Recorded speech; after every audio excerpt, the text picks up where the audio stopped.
Hay un secreto en el mundo espiritual, un secreto susurrado entre los creyentes más apasionados, un secreto que se esconde en la hora más silenciosa, más oscura y más misteriosa del día, la hora en que el mundo duerme, pero el cielo, dicen, está completamente despierto y atento.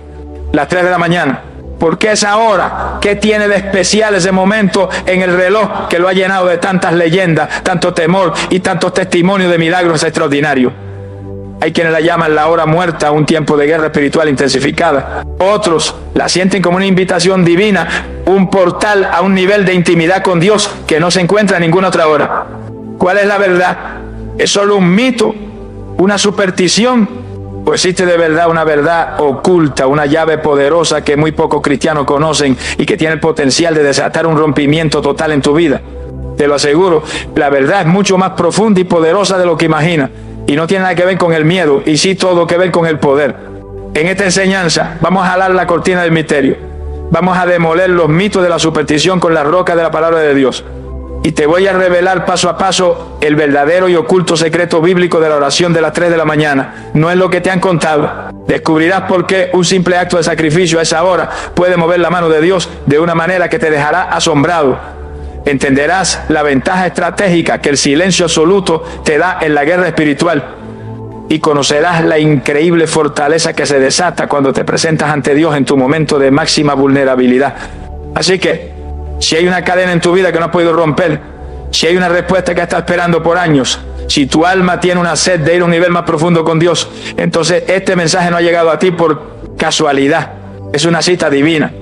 Te pido que te prepares, que silencies todo a tu alrededor, porque la verdad que estás a punto de escuchar no es para los curiosos, es para los valientes, para los que están desesperados por más de Dios.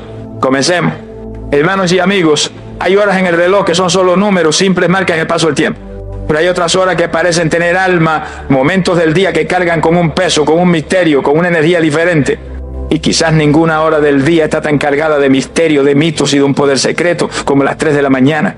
Es una hora que muchos ni siquiera ven, un tiempo que pertenece al silencio profundo, a la oscuridad total, cuando el mundo entero parece estar dormido. Estoy seguro de que muchos de ustedes han sentido la extraña naturaleza de esta hora. Quizás te ha pasado que sin ninguna razón tus ojos se abren de golpe, la negrura de tu cuarto, miras el reloj y ahí está, las 3 y pico de la mañana. No es una pesadilla lo que te ha despertado, es una quietud casi eléctrica en el aire. O quizás has escuchado las historias, los susurros en conversaciones, las leyendas que la nombran la hora muerta o la hora del diablo. Es una hora que inspira en muchos una mezcla de curiosidad santa y, seamos honestos, también un poco de temor. Vamos a hablar con claridad de estos mitos, porque para encontrar la verdad, primero debemos apartar la superstición. Mucha gente cree que las 3 de la mañana es la hora de mayor actividad demoníaca. Dicen que como Jesús murió a las 3 de la tarde, el infierno ha elegido la hora opuesta para manifestar su poder, para burlarse del sacrificio de Cristo. Es una idea que se ha hecho popular en películas de terror y en algunas tradiciones, pero debemos preguntarnos, ¿qué dice la Biblia al respecto? ¿Le ha dado Dios al diablo un horario especial para que tenga más poder? La respuesta es un rotundo y liberador no. Creer que el diablo o sus demonios tienen una hora de poder donde son más fuertes es darle al enemigo un crédito que no se merece, y peor aún, es insultar la soberanía y la omnipotencia de nuestro Dios. La Biblia es muy clara al respecto. Nuestro Dios es el Rey del universo las 24 horas del día, los 7 días de la semana. Él no necesita dormir, Él no toma turno para descansar. Su poder no disminuye cuando el sol se esconde. No existe un solo segundo en todo el día o en toda la noche en que el poder de Satanás sea más grande que el poder de la sangre de Cristo. No hay una hora en la que el infierno pueda hacer sus planes sin que el cielo esté totalmente en control. Pensar que a las 3 de la mañana estamos más desprotegidos es una mentira del enemigo para llenarnos de miedo y para impedir que descubramos el verdadero poder que sí se esconde en esa hora. Un poder que no es de Él, sino de Dios. Entonces, si la leyenda no es cierta, ¿por qué esta hora se siente tan diferente? ¿Por qué tantos cristianos a lo largo de la historia la han considerado un tiempo estratégico para la oración? Aquí es donde empezamos a desvelar la verdad oculta. El poder de la oración de las 3 de la mañana no tiene nada que ver con la fuerza del diablo, sino con la condición de nuestro propio corazón y con los principios espirituales que activamos cuando decidimos buscar a Dios en ese momento. La fuerza no está en la hora en sí, sino en lo que esa hora representa. La palabra de Dios nos da una seguridad absoluta para destruir el mito del miedo. En el Salmo 121, los versículos 3 y 4 nos hace esta promesa maravillosa: no dará tu pie al resbaladero, ni se dormirá el que te guarda. He aquí no se adormecerá ni dormirá el que guarda a Israel. ¿Te das cuenta? El guardián de tu vida, tu protector divino, no tiene horario de oficina. Él no cierra los ojos. Está tan alerta a las 3 de la mañana como a las 3 de la tarde. En lugar de ser una hora de peligro, es una hora donde tienes la atención total y absoluta del guardián del universo. Así que lo primero que vamos a hacer es echar fuera todo temor. Las 3 de la mañana no es la hora del diablo, es la hora de los valientes, es la hora de los desesperados, es la hora de los que quieren más. No es una hora mágica, pero sí es una hora estratégica. Y la verdad oculta que vamos a descubrir juntos no es lo que debemos temer de esa hora, sino la increíble ventaja espiritual que nos ofrece cuando aprendemos a usarla para la gloria de Dios. Es un tiempo donde se pueden gestar los más grandes milagros. Y la primera y más grande de esas ventajas espirituales, la primera pieza de esta verdad oculta que pocos conocen, no tiene que ver con ángeles ni con demonios, sino con una de las monedas más valiosas y poderosas de todo el reino de los cielos. Tiene que ver con el poder inmenso que se desata a través del sacrificio. En un mundo que huye del dolor y que adora la comodidad, el acto de sacrificar voluntariamente nuestro descanso es un lenguaje que el cielo escucha con una atención especial. Pensemos por un momento lo que significa este sacrificio. No estamos hablando de un sacrificio de dinero, ni siquiera de un ayuno de comida. Estamos hablando del sacrificio de una de las necesidades más básicas y anheladas del ser humano, el sueño. Es el momento en que tu cuerpo, agotado por el día, ha entrado en su descanso más profundo. Es la calidez de tu cama, la comodidad de tu almohada. Y justo en ese momento suena una alarma o tu espíritu mismo te despierta y tomas una decisión que va en contra de cada fibra de tu ser. Te levantas. Ese simple acto de poner los pies en el suelo frío, de vencer la inercia de tu propio cuerpo que te grita que vuelvas a la cama, es una ofrenda poderosa. Es un acto de adoración mucho más elocuente que el himno más hermoso. Con esa acción le estás enviando un mensaje directo al trono de Dios, un mensaje que no necesita palabras. Le está diciendo: Padre, tú eres más importante para mí que mi propia comodidad. Mi deseo de estar contigo es más fuerte que mi deseo de dormir. Mi problema es tan grande, o mi anhelo por ti es tan profundo, que estoy dispuesto a hacer algo que de verdad me cueste. Este principio de sacrificio que mueve el corazón de Dios lo vemos a lo largo de toda la Biblia. Recordemos la historia de los primeros hermanos, Caín y Abel. Ambos trajeron una ofrenda a Dios. Caín trajo una ofrenda casual del fruto de la tierra, algo que no le costó mucho. Pero la Biblia dice que Abel trajo de los primogénitos de sus ovejas, de lo más gordo de ellas. Trajo lo mejor, lo más valioso, un sacrificio que representaba un verdadero costo para él. ¿Y cuál fue el resultado?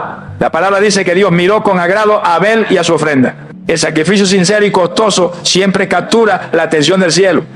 Cuando te levantas a las 3 de la mañana, no estás cumpliendo una regla para ganar puntos con Dios. Estás trayendo tu Abel, tu mejor ofrenda. Estás convirtiendo tu propio cuerpo y tu propio sueño en un altar, un sacrificio vivo, como nos enseña el apóstol Pablo. Y esa ofrenda, hecha con un corazón desesperado y sincero, sube a la presencia de Dios como un aroma agradable, como un memorial que le recuerda a él tu situación de una manera especial. En el libro de los Hechos, capítulo 10, versículo 4, cuando un ángel se le aparece a un hombre llamado Cornelio, le dice algo asombroso: tus oraciones y tus limosnas han subido para memoria delante de Dios. Fíjate en esa palabra, memoria o memorial. No es que Dios se olvide de nosotros. Pero la Biblia nos enseña que nuestros actos de oración ferviente y de sacrificio constante se convierten en un memorial delante de Él. Son como un recordatorio celestial que mantiene nuestra causa siempre presente en su trono. El sacrificio de levantarte en la madrugada es uno de los memoriales más poderosos que puedes construir. Piénsalo de esta manera: una oración hecha deprisa mientras nos estamos quedando dormidos es buena. Pero una oración hecha a las 3 de la mañana, con la mente despejada y el cuerpo luchando, es una oración que grita: Señor, esto es urgente, esto es importante. Necesito un rompimiento y lo necesito ahora. Es la diferencia entre una petición casual y una súplica desesperada. Y la historia de la Biblia nos muestra que las súplicas desesperadas, respaldadas por un sacrificio, son las que desatan los milagros más grandes. Este es pues el primer pilar de esta verdad oculta que estamos descubriendo. La fuerza de tu sacrificio, de tu decisión de pagar un precio en tu comodidad por buscar el rostro de Dios, abre una línea de comunicación especial y poderosa con el cielo. Es tu acto de fe el que le da a la hora su significado. No es una hora mágica, es una hora santificada por tu disposición a sacrificar algo que valoras por alguien a quien valoras aún más. Pero este sacrificio no lo hacemos en un vacío, como un simple acto de aguante. Dios en su sabiduría nos da una ventaja estratégica increíble a esa hora. El sacrificio nos lleva al lugar del encuentro, pero una vez que llegamos allí, descubrimos la segunda gran arma, la segunda pieza de esta verdad oculta: el poder inigualable del silencio absoluto. La segunda verdad oculta de la oración de las 3 de la mañana es la ventaja estratégica del silencio absoluto. Vivimos en un mundo que está enfermo de ruido. Desde que nos levantamos hasta que nos acostamos, estamos bombardeados por un estruendo constante. El ruido del televisor, de la radio, del tráfico en la calle, de los teléfonos que no paran de sonar, de las conversaciones. Y si el ruido de afuera se apaga, entonces empieza el ruido de adentro. Nuestra propia mente, que es como una plaza de mercado llena de gritos, con las voces de la preocupación, de los planes, de los recuerdos y de la ansiedad luchando por nuestra atención. En medio de todo ese escándalo, ¿cómo podemos escuchar la voz de Dios? Pero a las 3 de la mañana sucede un milagro. El mundo se calla, la ciudad duerme, el teléfono está en silencio, no hay nadie que nos pida nada. Por primera vez en 24 horas, el ruido externo desaparece casi por completo. Y este silencio de afuera es un regalo inmenso, porque nos da la oportunidad de encontrar algo aún más valioso, el silencio interior. Cuando ya no hay distracciones que alimenten nuestra mente, poco a poco los gritos de la preocupación también empiezan a bajar de volumen y nuestro espíritu puede por fin calmarse. Este silencio es crucial, porque la Biblia nos enseña que Dios rara vez grita. Su lenguaje preferido es el susurro. Recordemos la historia del profeta Elías. Él estaba escondido en una cueva, desesperado, y quería escuchar a Dios. Vino un viento poderoso que partía las montañas, pero Dios no estaba en el viento. Luego vino un terremoto que sacudió la tierra, pero Dios no estaba en el terremoto. Y después del terremoto vino un fuego, pero Dios tampoco estaba en el fuego. ¿Y dónde estaba Dios? La palabra nos lo revela en el primer libro de Reyes, capítulo 19, versículos 11 y 12. Nos dice que después de todo ese espectáculo ruidoso, llegó un silbo apacible y delicado, un susurro. Y fue ahí, en ese susurro suave, que Dios le habló y le dio la dirección que necesitaba. Elías tuvo que pasar por todo el ruido para poder apreciar el silencio donde Dios de verdad le esperaba. El problema es que nosotros vivimos todo el día en medio del viento, del terremoto y del fuego, y por eso nos perdemos el susurro de Dios. La oración de las 3 de la mañana es nuestra oportunidad de escapar del ruido y de meternos en nuestra propia cueva para escuchar el silbo apacible y delicado. Es en ese silencio donde las ideas de Dios, que son mucho más altas y sabias que las nuestras, tienen por fin el espacio para aterrizar en nuestra mente. Es ahí donde de repente entendemos la solución a un problema que nos ha atormentado por meses. Es ahí donde recibimos una palabra de ánimo o una advertencia que nos protege de un peligro futuro. El silencio no es la ausencia de ruido, es la presencia de Dios. Es en la quietud de la madrugada donde nuestro espíritu, por fin libre de la tiranía del afán, puede sintonizarse con la frecuencia del cielo con una claridad asombrosa. Las oraciones que hacemos en ese estado de calma no son oraciones desesperadas y atropelladas, son conversaciones profundas, íntimas, donde no solo hablamos, sino que por fin también escuchamos.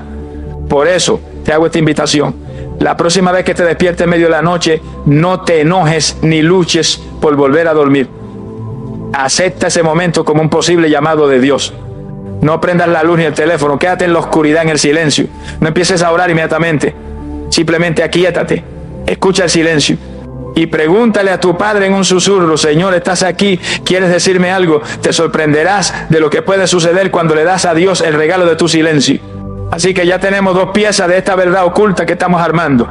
La primera es el poder inmenso de nuestro sacrificio, que abre la puerta del cielo. Y la segunda es la ventaja estratégica del silencio, que nos permite escuchar con claridad lo que el cielo quiere decir. Pero hay una tercera verdad, una que es quizás la más íntima y poderosa de todas. Porque en ese silencio y ese sacrificio, Dios nos encuentra en un estado muy especial, un estado que Él ama y que atrae su gracia de una manera sobrenatural, el estado de nuestra máxima vulnerabilidad. Amados oyentes, hemos llegado a la verdad más tierna, más íntima y para la mente humana más contradictoria de todas. Hemos descubierto que nuestro sacrificio captura la atención del cielo y que el silencio de la noche nos permite escuchar su voz. Pero hay una tercera verdad oculta sobre la oración de las 3 de la mañana y tiene que ver con el estado en que Dios nos encuentra ahora. La tercera llave que abre la puerta del cielo es la fortaleza que se encuentra en nuestra vulnerabilidad nocturna. Pensemos en cómo somos durante el día. Durante el día todos llevamos puestas nuestras máscaras. Llevamos la máscara de ser competente en el trabajo, la máscara de ser el padre o la madre fuerte que tiene todas las respuestas, la máscara del cristiano que tiene una fe inquebrantable.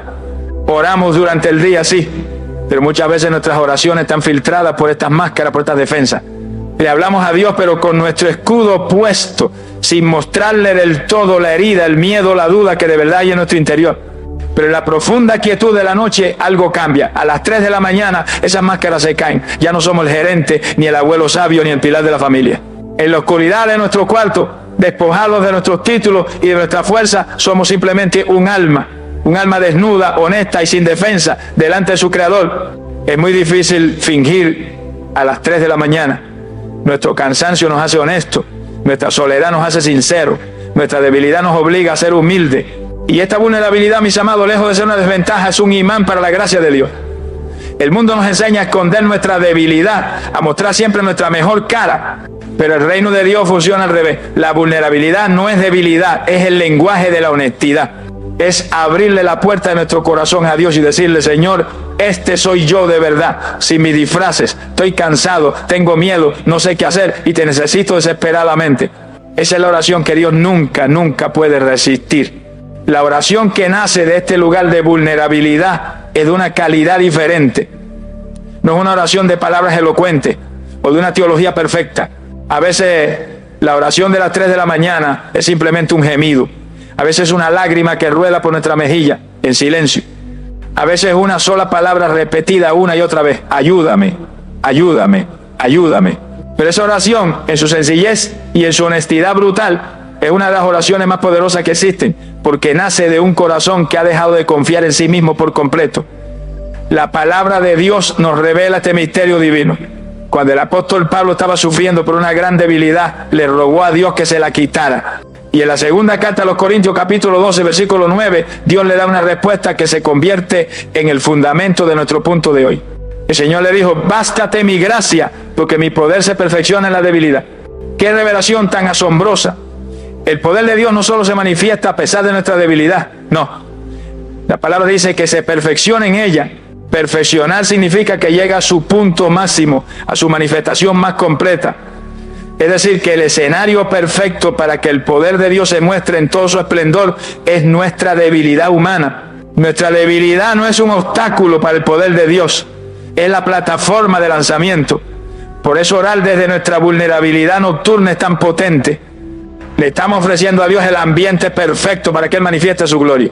Entendiendo esto, la conclusión del apóstol Pablo es radical. Él dice: por tanto, de buena gana me gloriaré más bien en mis debilidades, para que repose sobre mí el poder de Cristo.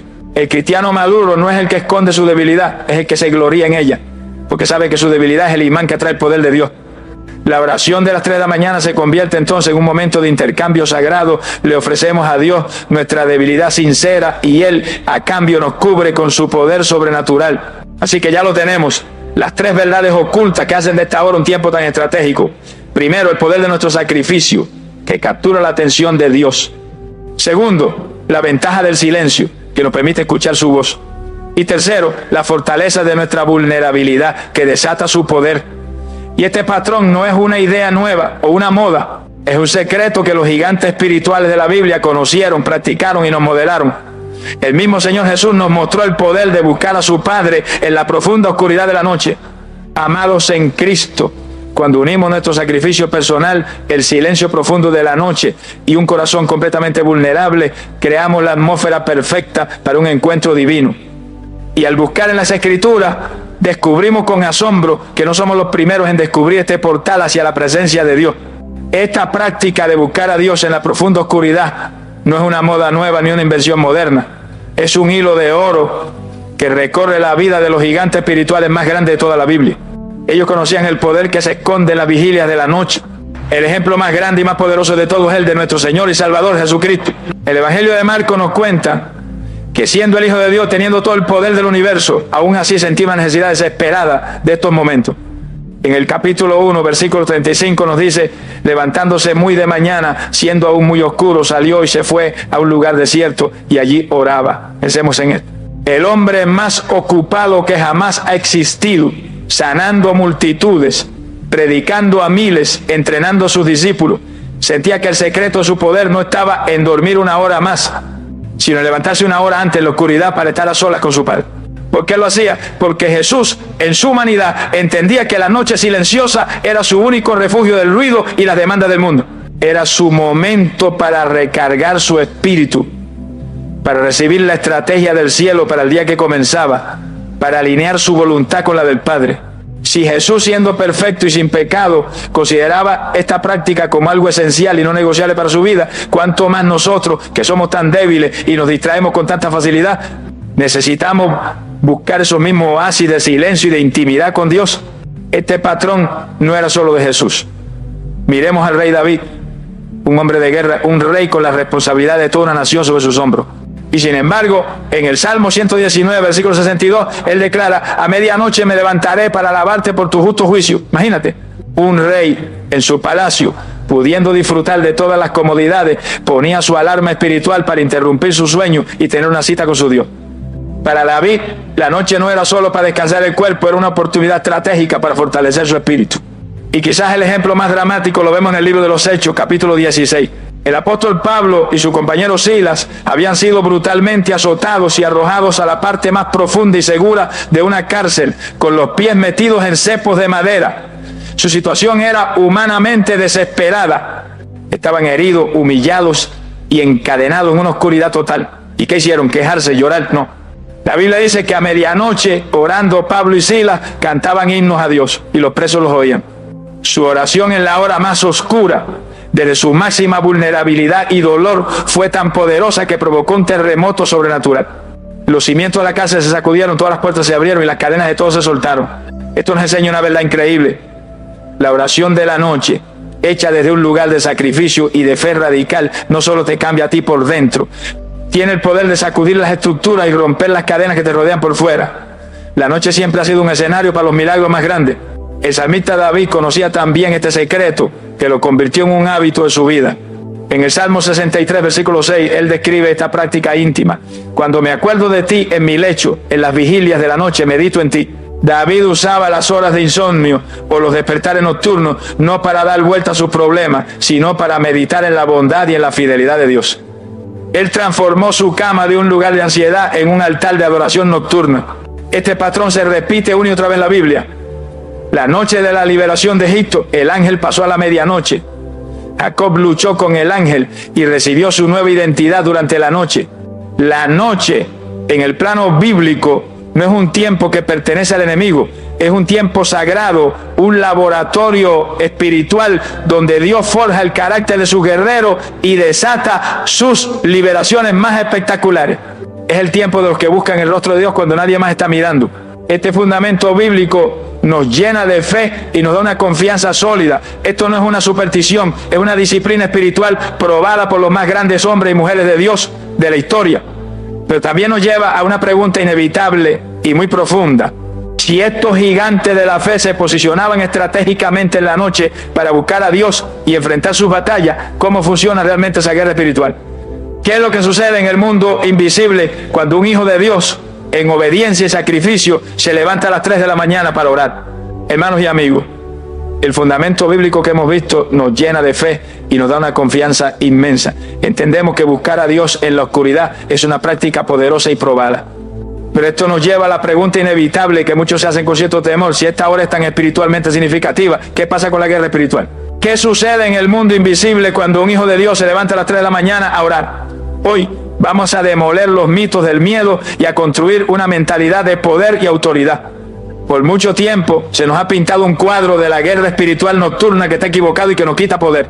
Se nos ha hecho creer que a las 3 de la mañana el diablo y sus demonios andan sueltos con más fuerza y que nosotros somos como unos soldaditos asustados escondidos en nuestra trinchera, disparando oraciones al aire para tratar de defendernos de sus ataques. Pero hoy te digo en el nombre de Jesús que esa imagen es una mentira del infierno. La verdad oculta, el secreto que cambia por completo nuestra perspectiva es este. Cuando tú como hijo del rey tomas la decisión de sacrificar tu sueño para buscar a tu padre, la dinámica de la guerra cambia por completo. Ya no estás en la defensiva. En ese momento tú te conviertes en la amenaza. Tú te conviertes en el que está en la ofensiva. No es el diablo el que viene a invadir tu territorio. Eres tú el que con un acto de sacrificio y adoración invade su territorio de oscuridad y de silencio. Piénsalo de esta manera. A las 3 de la mañana el mundo está espiritualmente dormido. La gran mayoría de las personas, incluso los creyentes, están descansando. El enemigo aprovecha ese silencio para sembrar cizaña, para susurrar mentiras en los sueños, para planear sus ataques del día siguiente. Pero cuando tú te levantas, es como si en medio de un campo oscuro donde el enemigo se mueve con libertad, de repente se encendiera un reflector de luz y poder. Tu sola presencia en oración pone al infierno en alerta. Tu acto de fe interrumpe sus planes. Tú te conviertes en el peligro para él. ¿De dónde viene este poder? No viene de nosotros, por supuesto. viene de la posición que asumimos. Al unir el sacrificio que demuestra nuestra desesperación por Dios, el silencio que nos permite escuchar su estrategia y la vulnerabilidad que desata su poder, nos convertimos en un canal perfecto para el Espíritu Santo. Una persona en ese estado, a esa hora, es un arma de destrucción masiva en las manos de Dios. Tu oración deja de ser un ruego de una víctima y se convierte en un decreto de un embajador del reino. Usemos una imagen militar. Un general sabio que quiere lanzar un ataque sorpresa y decisivo no lo hace a las 12 del mediodía, cuando todo el ejército enemigo está despierto, activo y alerta. No, lo hace en la madrugada, cuando las defensas del enemigo están bajas, cuando los centinelas están adormecidos. La oración de las 3 de la mañana es un ataque sorpresa al campamento del enemigo. Es cuando nos movemos estratégicamente, guiados por el Espíritu, para derribar fortalezas mientras el mundo y sus distracciones duermen. La palabra de Dios nos confirma que tenemos armas ofensivas para esta guerra. En la segunda carta a los Corintios, capítulo 10, versículos 4 y 5, el apóstol Pablo nos lo explica, porque las armas de nuestra milicia no son carnales, sino poderosas en Dios para la destrucción de fortalezas, derribando argumentos y toda altivez que se levanta contra el conocimiento de Dios y llevando cautivo todo pensamiento a la obediencia a Cristo. Analicemos estas armas, no son carnales, es decir, no son nuestra fuerza, nuestra inteligencia o nuestros gritos, son poderosas en Dios, su poder viene de Él. ¿Y para qué son? No son para defendernos, son para la destrucción de fortaleza. Esto es un acto ofensivo. Una fortaleza es un patrón de pensamiento, una mentira del diablo, una adicción, una maldición generacional. Y nuestras oraciones a las 3 de la mañana, hechas con la mente clara y el espíritu rendido, son los cañones espirituales que bombardean y destruyen esa fortaleza. Con esta nueva revelación, la naturaleza de nuestra oración cambia. Ya no oramos desde el miedo, sino desde la autoridad. Ya no le pedimos a Dios con temor: Señor, por favor, cuídame de los demonios. Oramos con poder. Padre, en el nombre de Jesús, tomo autoridad sobre toda obra de oscuridad en contra de mi casa y declaro que ninguna arma forjada en mi contra prosperará. Pasamos de ser víctimas a ser guerreros. Pasamos de la defensiva a la ofensiva, sabiendo entonces que esta hora nos posiciona como guerreros en la ofensiva, con las armas más poderosas del universo en nuestras manos. La pregunta que naturalmente debemos hacernos es: ¿para qué tipo de batallas está diseñada esta oración de alto nivel? ¿Cuáles son esas fortalezas específicas que estamos llamados a atacar y a destruir en la profunda quietud de la noche? Amados guerreros de oración, ahora que entendemos que la oración de las 3 de la mañana nos posiciona en la ofensiva y nos equipa con armas poderosas para destruir fortalezas, la pregunta lógica y sabia que debemos hacernos es: ¿cuáles son esas fortalezas? ¿A qué objetivos debemos apuntar con estas oraciones de alto nivel? Porque un soldado poderoso sin una estrategia clara desperdicia su munición. Dios no nos llama a orar al aire, sino a enfocar nuestro poder de oración en los asuntos más difíciles y cruciales de nuestra vida. Debemos entender que la oración de las 3 de la mañana no es para las peticiones comunes del día a día. Para eso tenemos el resto del día. El clamor de la madrugada es un arma de artillería pesada. Es el cañón que usamos para derribar los muros más gruesos y las puertas más fortificadas. Es el tiempo que reservamos para lo que llamamos oraciones de rompimiento. Son las oraciones por aquellas situaciones que parecen imposibles, aquellas que no se han movido con nuestras oraciones habituales y que requieren un nivel extra de sacrificio, de enfoque y de poder espiritual. El primer gran objetivo para estas oraciones son las ataduras y las maldiciones generacionales. Todos venimos de familias donde, si miramos con atención, vemos patrones de pecado o de desgracia que se repiten. Quizá en tu familia hay un patrón de alcoholismo, de divorcio, de ira, de pobreza o de enfermedades extrañas. La oración de la madrugada es el momento estratégico para que tú te levantes como un sacerdote de tu hogar, para que te pares en la brecha por tus hijos y tus nietos y uses la autoridad del nombre de Jesús para romper esas cadenas del pasado y declarar que no pasarán a la siguiente generación. El segundo objetivo son las fortalezas personales. Son esas áreas en nuestra propia vida donde el enemigo ha construido un nido y parece que no lo podemos echar. Puede ser un pecado oculto, una adicción que nos avergüenza, una raíz de amargura o de falta de perdón que no hemos podido arrancar, o un patrón de pensamiento negativo y de incredulidad. En el silencio y la honestidad de la noche, cuando nuestras excusas duermen, podemos enfrentar esa fortaleza cara a cara, sin máscara, y bombardearlas con la palabra de Dios y la oración persistente hasta que se derrumbe. El tercer tipo de oración para esta hora son las que yo llamo peticiones de nivel Lázaro. Son las oraciones por situaciones que a los ojos del hombre están muertas y enterradas. Un matrimonio que ya firmó el divorcio, Un hijo que está en la cárcel o perdido en las drogas y del que no sabes nada. Un negocio que se fue a la quiebra total. Un diagnóstico médico que los doctores han declarado terminal. La madrugada es el tiempo para pararse frente a esa tumba, como lo hizo Jesús, y empezar a gritar con una fe audaz: Lázaro, sal fuera. Es la hora de llamar a la vida aquello que el mundo da por muerto. Y el cuarto gran propósito de esta oración es para recibir revelación y estrategia divina. Hay momentos en la vida en que no necesitamos un milagro, sino sabiduría. Necesitamos tomar una decisión importante, entender el propósito de Dios para nuestra vida, o recibir la estrategia del cielo para nuestro ministerio, nuestro trabajo. En el silencio absoluto a las 3 de la mañana, cuando nuestra mente por fin se ha calmado, es cuando el Espíritu Santo tiene el canal más limpio para descargar sus planes, sus ideas, sus advertencias y sus secretos en nuestro espíritu. Esta clase de oración persistente y de rompimiento la vemos en la vida de Jacob. En el libro de Génesis, capítulo 32, la Biblia nos cuenta que Jacob pasó toda una noche solo luchando con un ángel. Fue una batalla agotadora, sacrificial, y en un momento el ángel le dice: déjame ir que raya el alba. Pero Jacob, desesperado por un cambio en su vida, le da una respuesta que se convierte en el lema de la oración de las 3 de la mañana: no te dejaré si no me bendices. Jacob se aferró, no se conformó con una pequeña oración, luchó hasta obtener su rompimiento y lo obtuvo. Salió de esa noche con una herida en su cadera, un recordatorio de su vulnerabilidad, pero también salió con un nombre nuevo, con una identidad nueva y con la bendición de Dios sobre su vida. La madrugada es nuestro lugar para luchar con Dios, no en rebeldía, sino en una fe persistente que se aferra a sus promesas y le dice: Señor, de esta situación no me muevo y no te suelto hasta que vea tu bendición y tu gloria. Este entendimiento de la oración de rompimiento, de la guerra ofensiva, de los objetivos de alto nivel, nos llena de un santo deseo y de un anhelo por buscar a Dios de esta manera tan poderosa. Pero justo aquí debemos tener mucho cuidado, porque todo este poder y este privilegio pueden ser fácilmente corrompidos por el orgullo o la religión si nos acercamos con la actitud equivocada. Debemos entender la verdad más importante de todas para no desviarnos, que esta es una invitación de la gracia de Dios y no una ley para ganar méritos delante de Él. Y aquí, mis queridos hermanos y hermanas, debemos detenernos para respirar profundo y escuchar con mucha atención, porque después de haber aprendido sobre un alma espiritual tan poderosa como la oración del rompimiento, el corazón humano, en su naturaleza religiosa, tiende a caer en dos trampas muy peligrosas. La primera es la del orgullo y la segunda es la de la culpa, y Dios en su amor quiere protegernos de ambas. Por eso, la siguiente verdad oculta que vamos a descubrir es la que le da el balance y la gracia a todo lo que hemos aprendido. La primera trampa es la del orgullo espiritual. Es la tentación de pensar que porque uno se levanta a las 3 de la mañana a orar es más santo, más espiritual o más amado por Dios que los demás. Es empezar a ver a los hermanos que duermen toda la noche como si fueran menos consagrados. Este es un veneno sutil que convierte un acto de humildad en un trofeo de arrogancia.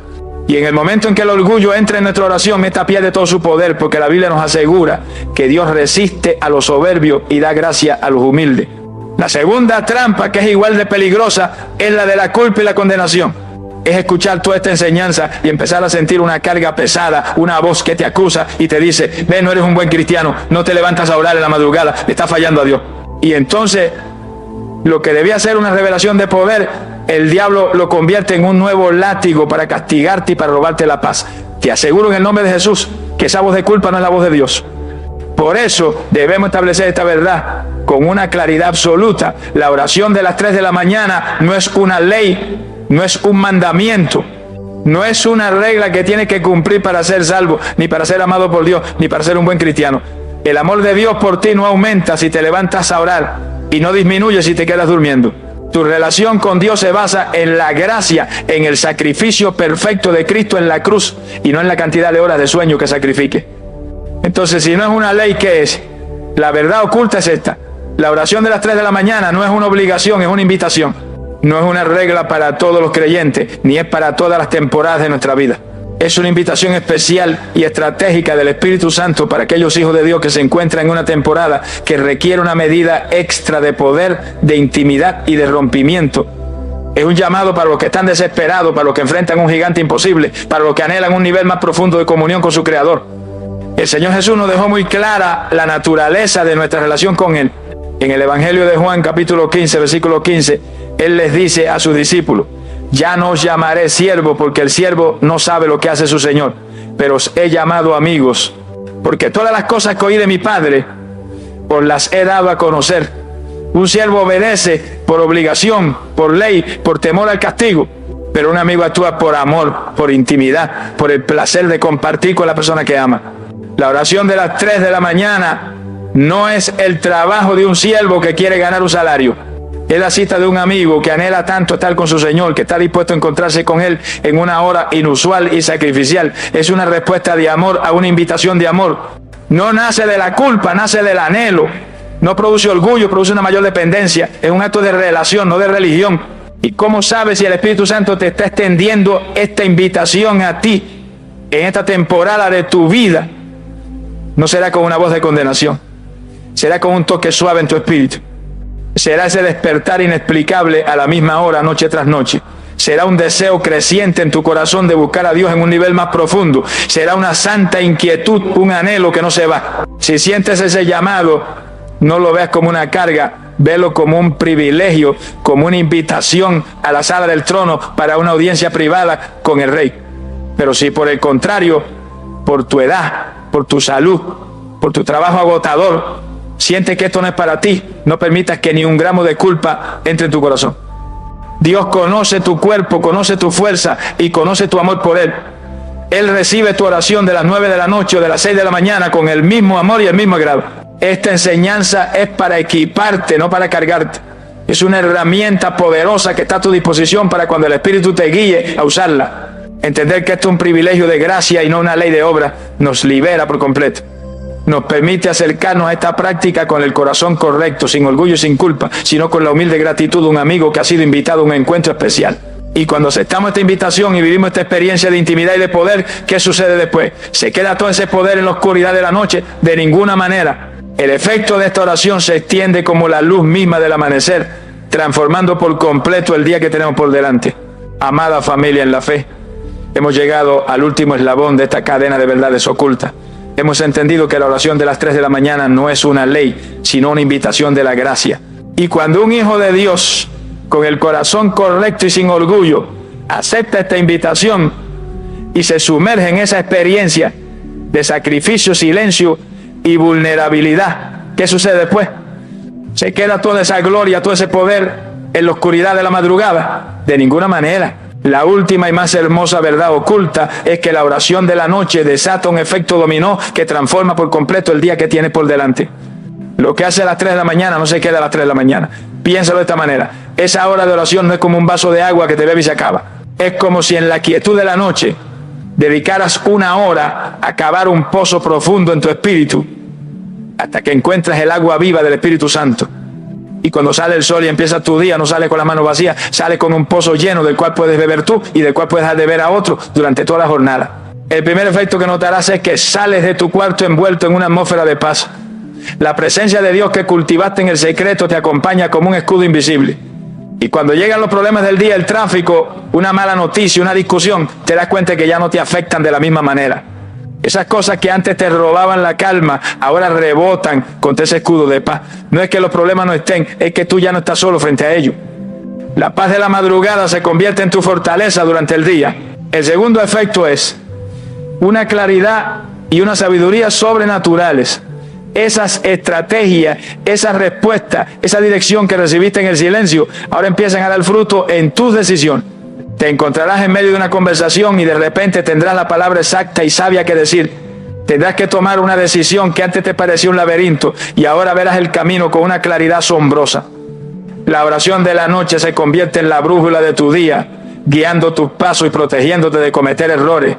Y el tercer efecto, que es maravilloso, es una nueva autoridad espiritual. Esa guerra que peleaste en la ofensiva durante la noche te da una autoridad que se manifiesta durante el día. Te darás cuenta de que tienes más fuerza para resistir la tentación.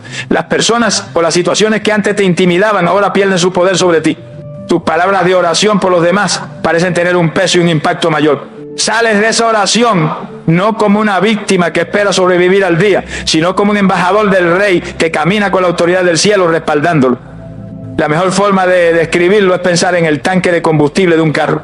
La mayoría de las personas empiezan su día con el tanque espiritual casi vacío.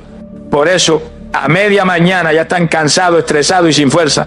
Pero la persona que acepta la invitación de orar en la madrugada es como si empezara su día en la gasolinera celestial llenando su tanque hasta el borde con el combustible de alto octanaje de la presencia de Dios. Con ese tanque lleno, puedes ir más lejos, más rápido y enfrentar las cuestas de la vida sin temor a quedarte varado. Esta es la promesa que Dios le hizo a Moisés cuando se sentía abrumado por la inmensa tarea que tenía por delante. En el libro de Éxodo capítulo 33, versículo 14, Dios le dio estas palabras que son también para nosotros hoy. Mi presencia irá contigo y te daré descanso. Qué promesa tan completa. La presencia de Dios que cultivamos en la noche no se queda en la noche. Irá contigo a donde quiera que vayas durante el día. Y esa presencia produce un resultado. Y te daré descanso. No es el descanso de no hacer nada. Es un descanso del alma en medio de la actividad. Es la capacidad de trabajar, de resolver problemas, de enfrentar gigantes, pero con un corazón que está en paz, porque sabe que no está solo, que la presencia y el poder del Dios Todopoderoso lo acompañan a cada instante. Este, mis amados, es el cuadro completo de la verdad oculta sobre la oración de las 3 de la mañana. No es un mito de terror, es una invitación al poder. Es un llamado al sacrificio que produce intimidad, al silencio que produce claridad, a la vulnerabilidad que desata la fuerza y finalmente a una vida transformada que lleva la gloria de la noche a la luz del día. Ahora que la luz de esta verdad ha brillado en nuestro entendimiento, es el momento de responder. Es el momento de tomar todo lo que hemos aprendido, todas estas revelaciones y presentárselo a Dios en una conversación personal y poderosa que selle nuestro deseo y nuestro compromiso en su santa presencia. Preparemos nuestro corazón para orar juntos. Te invito a que cierres tus ojos y te unas a mí en esta consagración. Padre Celestial, Señor de la noche y del día, te damos gracias porque tú no tienes secretos para tus hijos, sino tesoros que revelas a aquellos que te buscan de todo corazón. Gracias por quitarnos el velo de la superstición y del miedo y por mostrarnos la verdad oculta de la oración de la madrugada. Hoy entendemos que no es un tiempo para temer, sino un portal sagrado para encontrarnos contigo en un nivel más profundo. No venimos a ti por obligación, ni por culpa, ni para ganar méritos. Venimos porque nuestro espíritu ha escuchado tu invitación y anhela más de ti. Aceptamos tu llamado, Señor, y en respuesta te ofrecemos nuestro descanso y nuestra comodidad como un sacrificio vivo, santo y agradable a ti. Te presentamos el anhelo de nuestro cuerpo por dormir y te decimos que el anhelo por tu presencia es aún más grande. Santificamos esa hora silenciosa para ti. Anhelamos ese silencio santo donde el ruido del mundo se apague y por fin podemos escuchar tu susurro. Y abrazamos nuestra vulnerabilidad nocturna, no como una debilidad, sino como el altar donde tu poder se perfecciona en nosotros. Despierta en nosotros, oh Dios, un espíritu de guerrero, no de víctima. Ya no queremos orar desde la defensiva con miedo, sino ponernos de pie en la autoridad que nos has dado en Cristo Jesús. Te pedimos la fe de Jacob para aferrarnos a ti y no soltarte hasta que nos bendiga. Danos la valentía de Pablo y Silas para cantar alabanza en medio de la cárcel más oscura, sabiendo que nuestra adoración sacude los cimientos y rompe las cadenas. Te pedimos que nos usen esas horas de quietud para librar la batalla más importante. Pon en nuestro corazón una carga por las oraciones de rompimiento. Guíanos a interceder para romper las cadenas generacionales que han atado a nuestra familia. Danos la fuerza para derribar las fortalezas personales que nos han mantenido cautivos. Inspíranos la fe para llamar a la vida a las situaciones de nivel Lázaro que el mundo ha dado por muertas. Y en el silencio, descárganos tu estrategia celestial para los días que vienen. Y te pedimos, Padre, que el poder y la gloria de este encuentro no se queden en la oscuridad. Que la oración de la noche desate un efecto dominó de bendición sobre nuestro día. Que salgamos de nuestro cuarto de oración como Moisés bajaba del monte, con nuestro rostro brillando por haber estado contigo. Que tu paz nos cubra como un escudo durante toda la jornada. Que tu sabiduría guíe cada una de nuestras decisiones. Y que la autoridad espiritual que ganamos en lo secreto se manifieste en lo público. Si es tu invitación para nosotros en esta temporada de nuestra vida, Señor, la aceptamos, no con nuestra fuerza, sino con la tuya. Conviértenos en esos guerreros de la noche, en esos amigos que se encuentran contigo en lo íntimo, en esos atalayas que vigilan mientras el mundo duerme. Que nuestra vida sea un testimonio del poder que se desata cuando un hijo tuyo decide sacrificar sus sueños por la gloria de estar con su Padre. Lo creemos, lo recibimos y nos consagramos a ello en el nombre poderoso de nuestro Señor Jesucristo. Amén. Amados, el secreto ha sido revelado. La verdad oculta de las 3 de la mañana ya no es un misterio que causa temor, sino una poderosa invitación que despierta nuestra fe. Ahora entiende que el poder no está en la magia de la hora, sino en la respuesta de Dios al corazón que lo busca con sacrificio, lo escucha en el silencio y se le entrega en vulnerabilidad. Ahora te corresponde a ti caminar en esta nueva luz. Mira la noche con otros ojos. Ya no es un territorio de miedo, es un campo de encuentro, un lugar para los milagros, un tiempo para los rompimientos. Pero recuerda siempre la lección más importante: esto no es una nueva ley para cagarte de culpa si no lo haces. Es una herramienta poderosa en tu arsenal espiritual.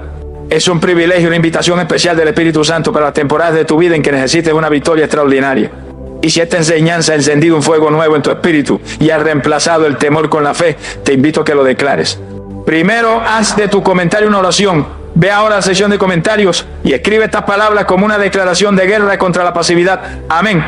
Soy un guerrero de la noche, listo para mi rompimiento. Que tu comentario sea una señal en el mundo espiritual de que un nuevo intercesor se ha levantado. Segundo, hay miles de hijos de Dios que viven con temor a la noche o que ignoran el poder que tienen a su disposición. Tu me gusta a este video es como encender una luz que ayuda a que esta verdad los encuentre. Y cuando lo compartes, no estás solo compartiendo un video, estás equipando a otro soldado del ejército de Cristo con un arma secreta para su batalla. Y finalmente, si tu alma tiene hambre de más de estas verdades profundas de la palabra de Dios, suscríbete y activa la campanita. Eres bienvenido a esta comunidad de creyentes que anhelan ir a un nivel más profundo con el Señor. Gracias por tu valentía para buscar más. Esperamos, si Dios quiere, encontrarnos en un próximo video.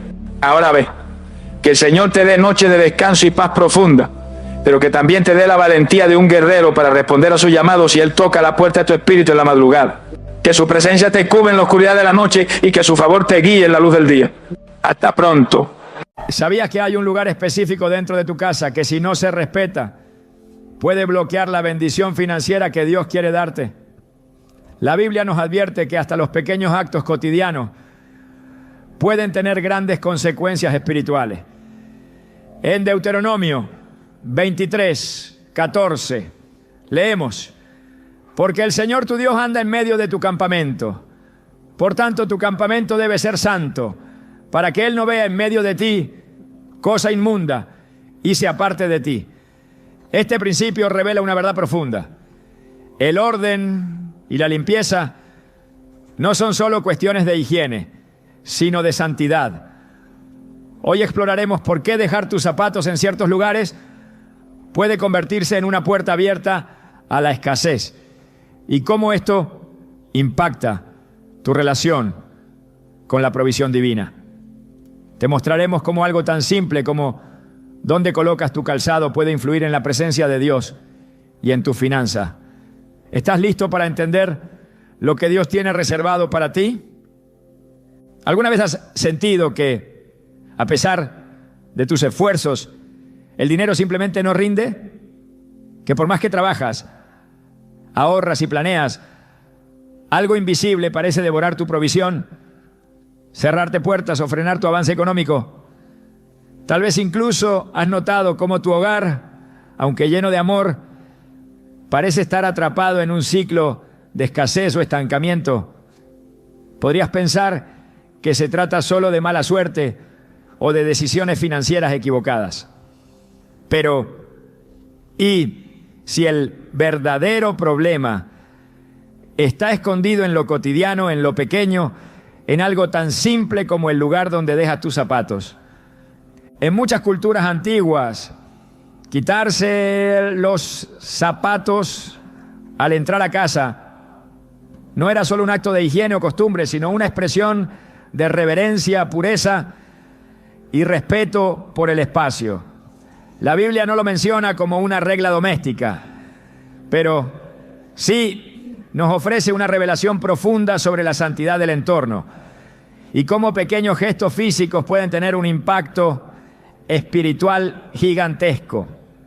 En Éxodo 3:5, Dios le dice a Moisés desde la zarza ardiente: no te acerques más, le dijo Dios. Quítate las sandalias, porque estás pisando tierra santa. Este no fue un simple mandamiento ritual, fue una declaración poderosa. Lo que Moisés pisaba se había convertido en un lugar de encuentro divino, un terreno consagrado por la presencia de Dios. Y lo primero que Dios exige es que retire aquello que ha tocado el mundo exterior, aquello que arrastra polvo, suciedad y huellas ajenas al propósito sagrado. Ahora piensa en tu hogar. Tu casa no es simplemente un refugio de paredes y techo, es tu lugar de descanso, de oración, de decisiones cruciales. Es o debería ser tu espacio de conexión con lo divino. Pero, ¿qué pasa si estás profanando ese espacio sin saberlo? ¿Qué ocurre cuando, sin intención, conviertes ese entorno en una mezcla de atmósferas contradictorias? donde lo limpio se mezcla con lo impuro, lo espiritual con lo mundano. Cuando los zapatos que han recorrido calles, mercados, baños públicos, oficinas y espacios cargados de toda clase de energías son depositados en lugares inadecuados dentro del hogar, se rompe un principio que, aunque invisible, es profundamente real: el principio del orden espiritual.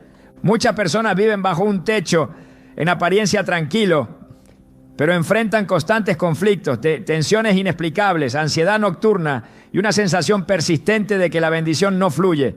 Lo intentan todo, trabajan horas extras, buscan nuevos ingresos, aplican estrategias financieras, pero nada parece cambiar. La Biblia nos ofrece una clave en Deuteronomio 23:14. Porque el Señor tu Dios anda en medio de tu campamento para librarte y entregarte a tus enemigos delante de ti. Por tanto, tu campamento debe ser santo. No sea que Él vea en ti alguna cosa indecente y se aparte de ti. ¿Te das cuenta del poder de esta declaración? Dios quiere habitar contigo, caminar en tu casa, librarte, bendecirte, pelear tus batallas. Pero si encuentra algo impuro, aunque sea pequeño, aunque sea simbólico, se aparta. Y cuando Él se aparta, la protección se debilita, la bendición se retrae y la provisión se interrumpe. Puede parecer exagerado relacionar los zapatos con la provisión divina, pero el reino de Dios no funciona bajo la lógica humana. Funciona bajo principios, y uno de los principios más repetidos en la Escritura es que lo sagrado no puede mezclarse con lo profano. En Josué 7, Israel fue derrotado por un enemigo menor, porque Acán había tomado objetos prohibidos y los escondió en su tienda. Nadie lo vio, nadie lo sabía, pero Dios sí lo supo. Y mientras ese pequeño acto de desobediencia contaminaba el campamento, la victoria fue imposible. ¿Cuántas veces hemos permitido cosas pequeñas en casa que desordenan el ambiente espiritual? ¿Y cuántas veces esas cosas han cerrado los cielos sobre nosotros? Los zapatos en este contexto simbolizan más de lo que parecen. Son una extensión de nuestros pies que a su vez representan nuestra jornada, nuestro caminar diario. En la Biblia, los pies tienen un significado espiritual profundo. En Romanos 10:15 se dice: cuán hermosos son los pies de los que anuncian la paz, de los que anuncian buenas nuevas. Pero esos pies deben estar consagrados, limpios, apartados. Jesús mismo lavó los pies de sus discípulos, no como una simple muestra de humildad, sino como una enseñanza de purificación diaria. Juan 13, 10-11 registra: el que ya se ha bañado no necesita lavarse más que los pies, pues está completamente limpio. Esa limpieza no era física, era espiritual. Jesús sabía que al caminar por este mundo, los discípulos entrarían en contacto con el polvo, la suciedad, el sistema corrompido del entorno, y por eso debían limpiarse, desprenderse de toda carga adquirida en el camino. Cuando llegas a casa y dejas los zapatos en un lugar inapropiado, como dentro del dormitorio, cerca de espacios de oración o meditación, o amontonados en la entrada sin orden ni intención, no solo introduces el polvo literal del mundo exterior, sino una representación espiritual de todo aquello que el alma absorbió fuera. Preocupaciones, estrés, ambientes cargados, pensamientos ajenos a Dios. Es una transferencia simbólica, pero con implicaciones reales. Como cuando llevamos una carga invisible sobre los hombros y no entendemos por qué sentimos pesadez espiritual en un espacio que debería darnos descanso. Muchos hogares han perdido la bendición simplemente porque han dejado de tratarlos como espacios santos. Se ha normalizado que los objetos, costumbres y hábitos del mundo entren sin filtro. Se tolera el desorden, el ruido, la impureza visual y auditiva. Y en medio de todo eso, también se ignoran las pequeñas prácticas que parecen insignificantes, como los zapatos mal ubicados. Pero todo suma, todo tiene un peso espiritual. Dios no bendice el desorden, no habita donde hay mezcla. La palabra nos dice en 1 Corintios 14:33, porque Dios no es Dios de confusión, sino de paz. Y donde no hay paz, donde hay confusión y caos, es muy probable que se haya levantado una barrera invisible, un muro entre nosotros y la bendición que Dios quiere entregar. Una mujer compartió su testimonio luego de experimentar meses de crisis económica. A pesar de tener 2 empleos, los recursos no alcanzaban, los gastos se multiplicaban y sentía una opresión constante al entrar en su casa. Un día, escuchando una enseñanza sobre la santidad del hogar, entendió que había permitido demasiado desorden físico y espiritual en su entorno. Comenzó por reorganizar su casa, limpiar cada rincón con oración y declarar palabras de bendición en cada habitación. Pero hubo un detalle que llamó especialmente su atención: los zapatos. Ella solía dejarlos justo al pie de la cama, algunos encima de otros, mezclados con ropa y bolsas del trabajo. Recordó la palabra en Josué 1:3: te daré todo lugar donde pise la planta de tu pie. Y se preguntó: ¿qué tipo de territorio estoy estableciendo en mi casa con mis pies? Decidió crear un espacio especial fuera de las áreas íntimas, donde pudiera dejar sus zapatos en orden como símbolo de respeto por su hogar y por la presencia de Dios. Comenzó a notar cambios graduales. Su descanso mejoró. La sensación de opresión desapareció. Y poco a poco las oportunidades laborales comenzaron a fluir. No fue una fórmula mágica, fue obediencia, una pequeña decisión sostenida por una fe profunda en que lo espiritual se manifiesta en lo físico y viceversa. Esto nos recuerda el poder que hay en restaurar el orden. En 2 Reyes 4, cuando la viuda clama a Eliseo porque sus acreedores quieren llevarse a sus hijos, el profeta le dice que recoja vasijas vacías y cierre la puerta de su casa. Le pide que vierta el aceite en esas vasijas en secreto. Y mientras ella obedece, el aceite no deja de fluir, pero solo fluye en el entorno cerrado, ordenado, separado del ruido exterior. Esa imagen es poderosa. El milagro ocurre cuando hay obediencia, recogimiento y santidad en el espacio. Dios no necesita grandes gestos para manifestar su gloria. Solo busca corazones dispuestos a obedecer en lo pequeño. En Lucas 16:10 leemos: el que es fiel en lo poco, también en lo mucho es fiel. Y si la fidelidad comienza con algo tan simple como quitarse los zapatos, colocarlos con reverencia y no permitir que ensucien el lugar donde habita su presencia, no se trata de legalismo, sino de entendimiento espiritual, de entender que cada decisión dentro del hogar crea atmósfera, abre o cierra puertas, atrae o aleja la bendición. El lugar donde dejas tus zapatos habla mucho más de ti de lo que imaginas. Es un reflejo de cómo recibes la paz, cómo tratas la provisión, cómo respetas lo sagrado. Y cuando comienzas a alinear lo pequeño con la voluntad de Dios, verás cómo lo grande empieza a fluir. El orden espiritual es la base de la abundancia y todo comienza por los pies. Cuando hablamos de pobreza espiritual, emocional o financiera, muchas veces imaginamos causas visibles, malas decisiones, falta de oportunidades, errores del pasado o incluso ataques espirituales directos. Pero hay una dimensión más sutil y menos atendida. Una causa silenciosa que muchas veces pasa desapercibida: el desorden. No nos referimos solo al desorden visual o doméstico, sino a un tipo de caos que tiene implicaciones espirituales profundas. En la Biblia, el desorden nunca ha sido terreno fértil para la bendición. Donde hay confusión, hay ausencia de dirección divina. Donde reina el caos, el enemigo encuentra espacio para operar.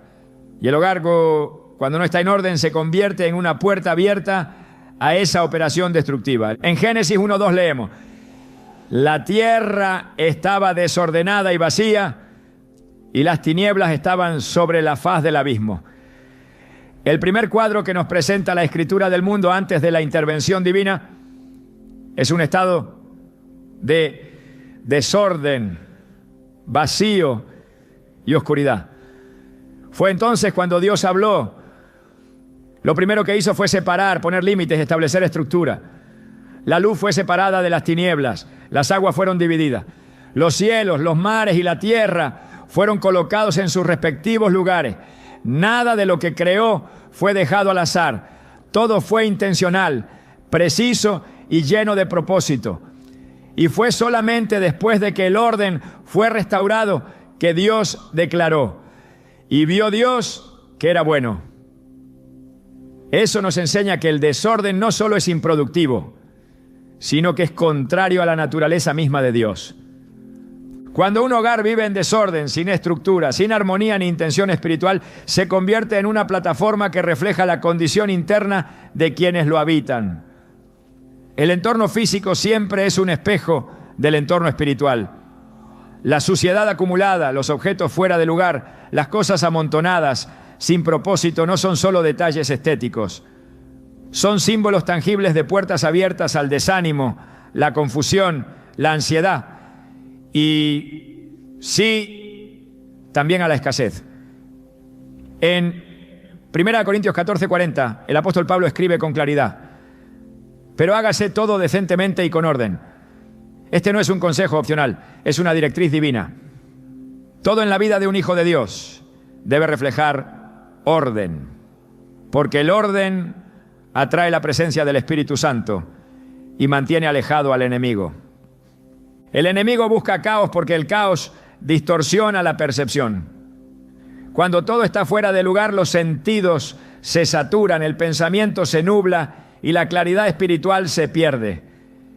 En ese contexto es más fácil tomar malas decisiones, olvidar prioridades, dejar de orar o simplemente sentir una carga constante en el ambiente.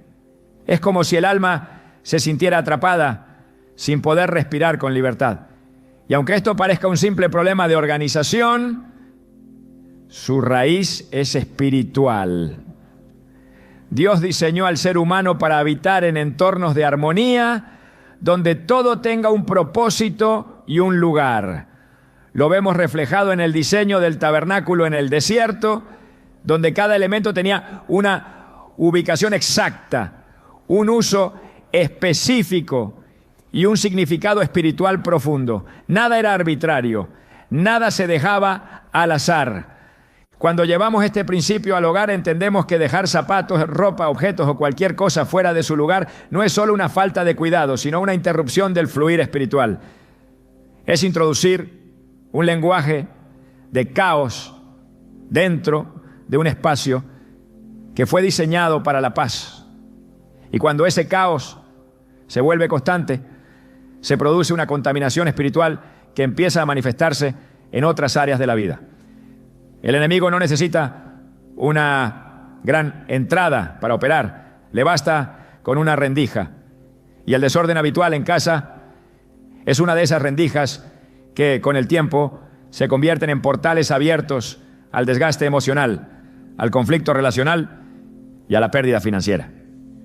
En Proverbios 3:3 se nos dice: la maldición del Señor está en la casa del impío, pero bendecirá la morada de los justos. La palabra morada aquí no se refiere solo al lugar físico, sino al ambiente espiritual que se crea dentro de ese lugar. La justicia en este contexto implica vivir conforme al diseño divino, y eso incluye también la manera en que cuidamos lo que se nos ha confiado. El desorden constante no honra a Dios, no refleja reverencia, ni demuestra responsabilidad espiritual. Cuando permitimos que el desorden reine en nuestro entorno, estamos reflejando una postura interior que no valora la presencia de Dios ni su propósito en nuestras vidas.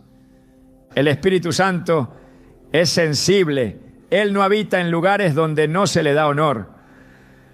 En el Salmo 132, 13 a 14 dice: porque el Señor ha elegido a Sión, la quiso por habitación para sí. Este es para siempre el lugar de mi reposo. Aquí habitaré, porque lo he querido. Para que Él repose, el lugar debe ser preparado. Debe ser deseado, ordenado, santificado. No es suficiente con levantar oraciones si el entorno grita confusión. No basta con cantar alabanzas si la casa refleja abandono. La presencia de Dios no se impone, se invita. Y esa invitación no es solo con palabras, sino también con acciones concretas que reflejan nuestra disposición a recibirle. El desorden no se limita a lo visible. También se manifiesta en rutinas rotas, en horarios sin propósito, en hábitos sin disciplina. Cuando una persona no sabe a qué hora se acuesta, no tiene claridad sobre su día, permite interrupciones constantes y vive a la deriva. Ese estilo de vida también se traslada al mundo espiritual. Y una vida sin estructura espiritual es un campo fértil para la pobreza. En Proverbios 6, 10 a 11 se nos advierte: un poco de sueño, un poco de dormitar y cruzar por un poco las manos para descansar. Y vendrá como vagabundo tu necesidad y tu pobreza como hombre armado. La pereza, el desorden y la falta de estructura tienen consecuencias reales. No son simples defectos de personalidad. Son brechas que, si no se cierran, permiten que el enemigo robe el fruto de nuestro trabajo y debilite nuestra fe. La forma en que tratamos el espacio que habitamos revela cuánto valor le damos a lo que Dios nos ha entregado.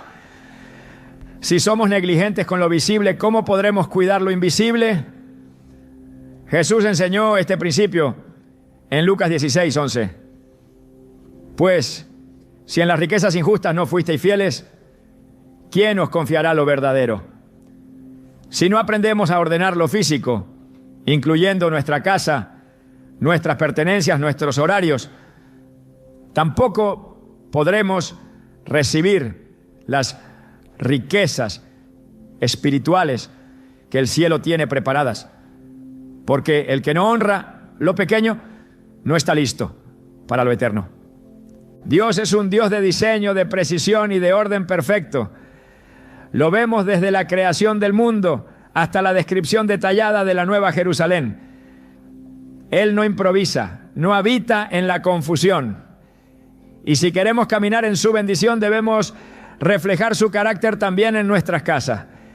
El orden no es una preferencia estética, es un principio espiritual. Y cuando este principio se viola constantemente, el ambiente se contamina, se apaga la sensibilidad al espíritu, se debilita la percepción espiritual. Y con el tiempo comienzan a aparecer síntomas visibles: conflictos familiares, decisiones impulsivas, falta de enfoque, desgaste emocional, estancamiento económico. Nada de eso es casual. Todo está conectado. En el libro de Nehemías, cuando se reconstruye el muro de Jerusalén, una de las primeras acciones que toman es restaurar las puertas. Las puertas representan límites, protección, dirección. Cuando las puertas están caídas, el enemigo entra con libertad. Pero cuando hay estructura, cuando cada cosa está en su lugar, entonces se establece la defensa espiritual del hogar. La restauración del orden siempre precede a la restauración de la bendición. No puede haber prosperidad estable en medio del caos. No puede haber avance mientras se tolera el desorden. El enemigo sabe que no puede detener a un creyente lleno del Espíritu, pero puede distraerlo, puede desgastarlo, puede saturarlo con pequeñas cargas que se acumulan hasta volverse pesadas. Y una casa en constante desorden es una fuente continua de presión mental, emocional y espiritual. No es solo una molestia visual, es una estrategia espiritual para minar la fuerza interior y bloquear la claridad de propósito. Pero Dios nos ha dado autoridad para revertir ese proceso. Nos ha llamado a ser administradores fieles, a ejercer dominio sobre el entorno, a establecer atmósferas donde su presencia pueda descansar. Isaías 32:18 nos ofrece una promesa que solo se cumple bajo ciertas condiciones. Mi pueblo habitará en morada de paz, en habitaciones seguras y en lugares de reposo. Esa paz no se instala por sí sola, se construye con decisiones conscientes. Se establece con intención, con vigilancia, con obediencia. Cuando el hogar es restaurado al orden divino, la paz vuelve, la claridad regresa y la provisión fluye. No porque se haya hecho un ritual mágico, sino porque se ha alineado el entorno con el carácter de Dios. El desorden puede parecer una cuestión secundaria, pero en el reino de Dios, nada que afecta a nuestra atmósfera espiritual es secundario. Todo comunica algo, todo tiene un eco en lo invisible. Y si queremos romper ciclos de pobreza, ansiedad, ruina o estancamiento, debemos comenzar por lo que tenemos al alcance de nuestras manos, nuestras casas. Nuestro entorno inmediato es el primer altar que debemos restaurar, porque desde ese lugar fluye o se bloquea la bendición que nos sostiene en todas las demás áreas. A lo largo de las Escrituras, los pies y lo que los recubre han tenido una carga simbólica que va mucho más allá de lo físico. Representan el caminar, el trayecto, la interacción constante con el mundo exterior. Cuando Dios le habló a Moisés en medio de la zarza, su primera instrucción fue clara y firme: quita las sandalias de tus pies, porque el lugar en que tú estás, tierra santa es. Éxodo 3:5. No era una petición ceremonial, era un acto de purificación. La presencia de Dios exige reverencia, separación y sobre todo limpieza de lo que ha estado en contacto con lo impuro. Los zapatos entonces no son meros accesorios.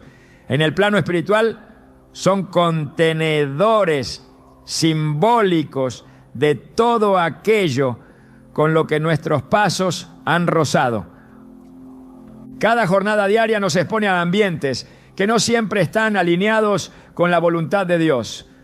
Caminamos entre multitudes, atravesamos lugares con atmósferas cargadas de ansiedad, temor, competencia, orgullo, vanidad, impureza, materialismo y desesperanza. Todo esto no se queda en el entorno. Nuestra alma lo percibe, nuestro espíritu lo registra.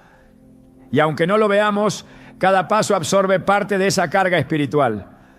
Al regresar a casa, esos zapatos que nos acompañaron por oficinas, calles, reuniones o espacios profanos siguen impregnados de esa atmósfera. Si los depositamos sin discernimiento en el interior de nuestro hogar, sobre todo en áreas sensibles como los dormitorios o espacios de descanso, abrimos la puerta para que esa contaminación espiritual traspase el umbral de lo físico hacia lo invisible. La Escritura señala con insistencia que el pueblo de Dios debe ser apartado. En Levítico 11:45 dice: sed santos, porque yo soy santo. La santidad no es una idea abstracta, es una práctica constante.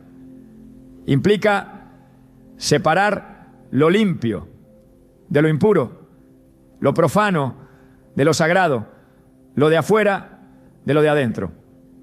En este contexto, los zapatos simbolizan aquello que ha sido expuesto, y al permitir que entren en lugares que deben estar consagrados, rompemos ese principio de separación. Dios no comparte su espacio con la mezcla. En Ezequiel 44:23, Dios da una instrucción clara a los sacerdotes: enseñarán a mi pueblo a hacer diferencia entre lo santo y lo profano, y les enseñarán a discernir entre lo limpio y lo no limpio.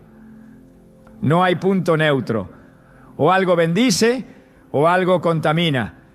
En muchas culturas antiguas, incluso fuera del contexto hebreo, se entendía intuitivamente que el polvo de la calle, los residuos invisibles del camino, no debían cruzar ciertos umbrales.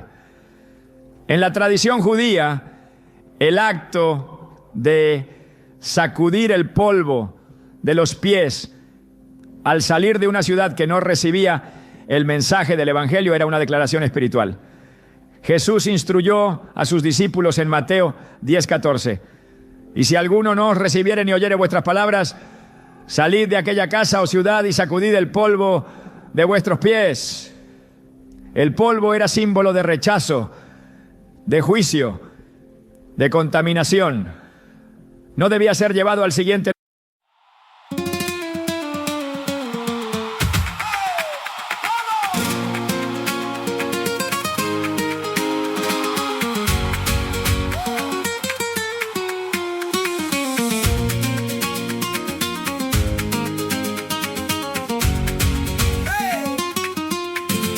Te vi pasar con el pelo al viento y ese lunar me cambió el intento.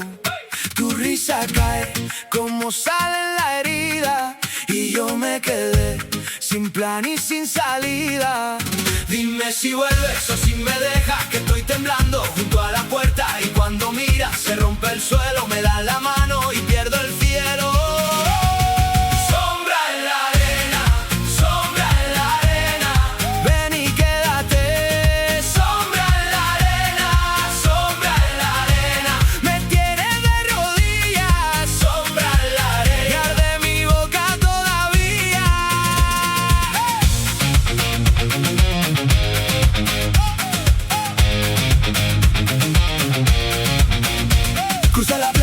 Tu falda en guerra, cada paso tuyo me desentierra, traes en la voz un filo de fiesta y en un segundo me abres la puerta. Yo no sabía que iba a caer, pero tus ojos me hacen volver. Dime si vuelves o si me dejas, que estoy temblando junto a la puerta y cuando miras se rompe el suelo, me das la mano y pierdo el cielo.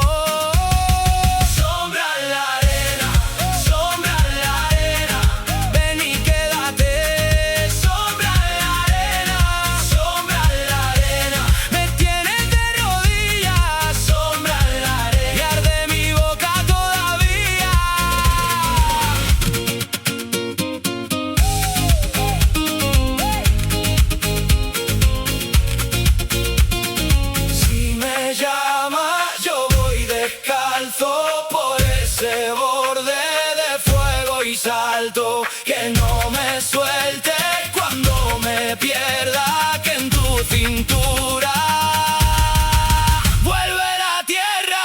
Sombra en la arena, sombra en la arena, ven y quédate. Sombra en la arena, sombra en la arena, me tienes de rodillas. Sombra en la arena, de mi boca todavía.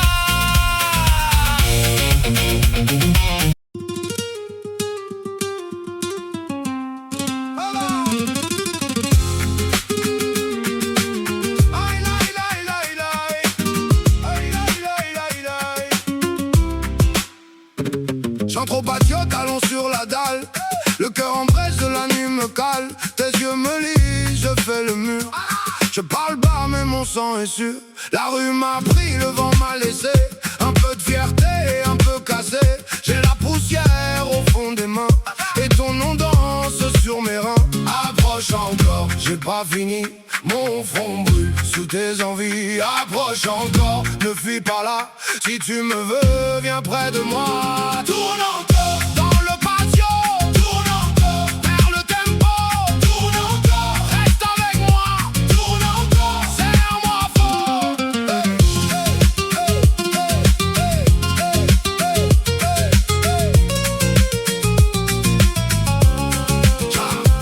J'ai vu les juges, j'ai vu les chiens. J'ai vu les faux parler pour rien.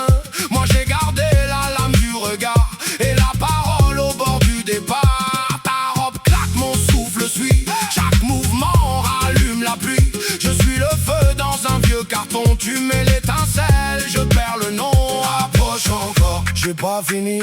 Mon front brûle sous tes envies. Approche encore, ne fuis pas là.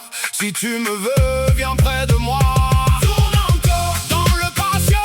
Tourne encore vers le tempo. Tourne encore, reste avec moi. Tourne encore, serre-moi fort.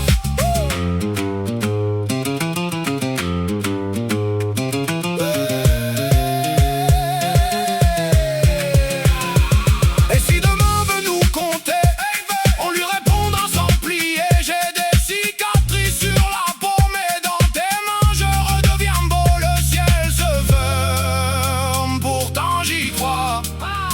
Quand tu me frôles, je tiens debout droit. Lugar. Hoy, sin darnos cuenta, muchos creyentes llevan a su casa ese mismo polvo, cargado no solo de suciedad natural, sino de una carga espiritual no resuelta. El problema no es el objeto en sí, sino lo que representa. Los zapatos cargan memorias del camino. Por eso en la visión profética los pies de los que anuncian el Evangelio son descritos como hermosos, no por su forma, sino por su consagración.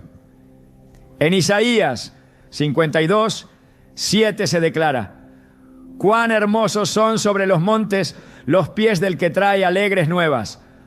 Son pies que caminan con propósito, que transportan el mensaje de salvación, que pisan territorio enemigo con autoridad. Pero aún esos pies deben ser constantemente purificados. En Juan 13, cuando Jesús se dispone a lavar los pies de sus discípulos, Pedro reacciona con resistencia. Jesús le responde en el versículo 8: si no te lavare, no tendrás parte conmigo. Esa frase no alude solo a la higiene física, sino a la necesidad de limpiar lo acumulado en el andar, para que nada impida la comunión plena con Él. Cuando los zapatos cargados de toda clase de energías y memorias se colocan dentro de espacios como el dormitorio, se produce una contaminación que afecta el descanso, la claridad mental, el ambiente de oración. El dormitorio no es solo un lugar para dormir, es un espacio íntimo donde se medita, se conversa, se intercede, se sueña, se reciben instrucciones del cielo. Cuando ese espacio es invadido por objetos que han absorbido atmósferas del mundo exterior, se interrumpe la conexión, no porque Dios no quiera hablar, sino porque el terreno ya no está limpio. En el Antiguo Testamento, antes de cada manifestación divina, había un proceso de purificación del espacio. Cuando Dios descendía sobre el monte, el pueblo debía lavarse, prepararse, mantenerse separado. Hoy la misma santidad es requerida en nuestros hogares, especialmente en aquellos espacios donde buscamos reposar bajo su presencia. La contaminación espiritual no siempre se manifiesta de forma abrupta. A veces actúa como una neblina invisible que debilita la fe, distorsiona el ánimo, enfría la oración, bloquea la provisión. Es sutil, pero persistente. Se instala como un velo que entorpece la claridad del propósito, que genera tensión sin motivo aparente, que alimenta pensamientos que antes no estaban allí. Esta influencia, aunque no sea evidente a simple vista, tiene un impacto real. En Marcos 5, cuando Jesús llega a liberar al endemoniado gadareno, uno de los primeros detalles que se menciona es que el hombre andaba entre los sepulcros, sin ropa y sin habitar en casa. Ese hombre no solo estaba poseído, estaba despojado de cobertura, de dirección, de hogar, de propósito. Lo externo reflejaba lo interno. El lugar donde habitamos y lo que permitimos en él no es indiferente al mundo espiritual. La cobertura del hogar depende de su consagración. Y la consagración se refleja en las decisiones pequeñas, constantes, silenciosas. En Josué 1:3 Dios promete: todo lugar que pise la planta de vuestro pie os lo he dado. Esta declaración está llena de autoridad, pero también implica responsabilidad. No todo lugar debe ser pisado sin discernimiento, y no todo lo que nuestros pies tocan debe ser llevado a casa. Hay lugares que representan opresión, dolor, idolatría, avaricia. Si nuestros zapatos han estado allí, necesitan quedar fuera, no por superstición, sino por obediencia. Porque el principio bíblico es claro: lo impuro no debe mezclarse con lo consagrado. Nuestra casa es nuestro primer territorio de conquista. Es donde inicia el ejercicio de dominio espiritual. Es donde se establece el ambiente para recibir palabra, dirección, sabiduría y provisión. Si lo contaminamos desde la entrada, nos cerramos a las bendiciones que Dios quiere derramar. El apóstol Pablo enseña en Efesios 6 sobre la armadura de Dios. Una de las piezas que menciona son los calzados, y calzados los pies con el apresto del Evangelio de la paz. Versículo 15. Aquí los pies representan disposición, preparación, prontitud para caminar en obediencia. Pero no cualquier calzado sirve. El creyente debe usar el calzado espiritual correcto, no solo en lo simbólico, sino en lo literal. Si el enemigo quiere afectar tu caminar, comienza por tus pies. Si quiere contaminar tu descanso, comienza por el lugar donde colocas lo que ha tocado el terreno profano. La guerra espiritual no siempre es visible. Muchas veces comienza con pequeñas concesiones, con hábitos aparentemente inofensivos, pero que terminan debilitando la atmósfera. El hogar no debe ser tratado como una extensión del mundo, es un refugio, es un espacio apartado. En Proverbios 24, 3-4 se declara: con sabiduría se edificará la casa, y con prudencia se afirmará, y con ciencia se llenarán las cámaras de todo bien preciado y agradable. Esa sabiduría no es abstracta, se aplica en lo concreto. Edificar con sabiduría incluye decidir qué entra y qué no. Implica filtrar, separar, discernir. Cuando se pierden esos filtros, cuando se relaja la vigilancia espiritual, cuando se permite que los objetos, olores, residuos y cargas del mundo se instalen sin restricciones, la casa deja de ser fortaleza y se convierte en espacio vulnerable. Los zapatos colocados sin conciencia en lugares como la entrada principal, el dormitorio o áreas de oración simbolizan puertas abiertas. Puertas que no solo permiten la entrada de lo físico, sino de lo invisible. El enemigo no necesita una invitación directa. Le basta con un símbolo, con una omisión, con una falta de vigilancia. Por eso Jesús dijo: velad y orad para que no entréis en tentación. Mateo 26:41. La vigilancia espiritual comienza por el hogar, y dentro del hogar comienza por los detalles más cotidianos. Si los creyentes entendieran el poder que hay en ordenar, purificar y consagrar su espacio, experimentarían un nivel de paz, provisión y claridad que hasta ahora ha sido limitado por negligencia. La batalla por la bendición económica también se libra en el terreno de lo espiritual. Muchas veces no se trata de cuánto se gana, sino de cuánto se retiene. Y no se retiene porque se ahorre más, sino porque el espacio por donde la bendición debe fluir está libre de obstrucciones.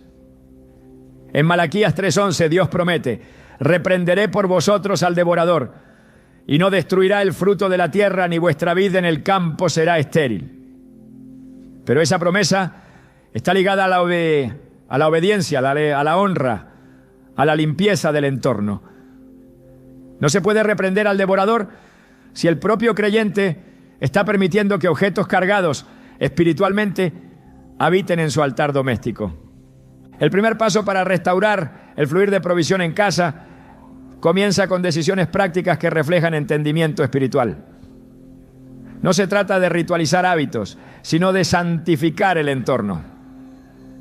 Cada vez que decides no traer tus zapatos a una zona consagrada, estás haciendo una declaración espiritual. Este lugar está apartado para Dios. Este espacio es santo. Este ambiente es de paz. Y esa declaración tiene poder, es oída en el cielo.